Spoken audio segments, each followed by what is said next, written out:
மலேசியாவிற்குள் நுழைய தனக்கு அனுமதி மறுக்கப்பட்டதேன் என்பது குறித்து மதிமுக பொதுச் செயலாளர் வைகோ புதிய விளக்கம் அளித்துள்ளார். மதுரையில் தந்தி டிவிக்கு அவர் அளித்த பேட்டியை தற்பொழுது பார்க்கலாம்.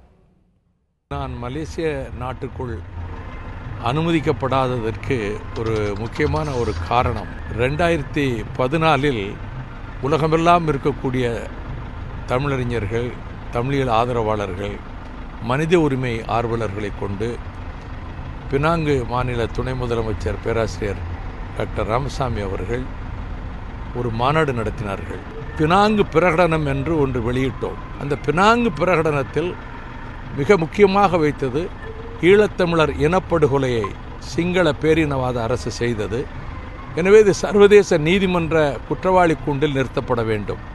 உலக நாடுகள் அதற்கு நடவடிக்கை எடுக்க வேண்டும்.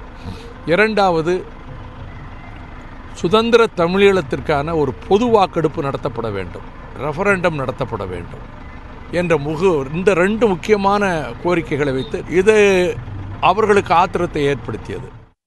தொடர்ந்து பேசிய அவர், தனக்கு ஆதரவாகவும் மலேசிய அரசுக்கு எதிராகவும் கண்டனம் தெரிவித்த முதலமைச்சர் உட்பட தமிழக அரசியல் கட்சி தலைவர்களுக்கு நன்றி தெரிவிப்பதாக கூறினார்.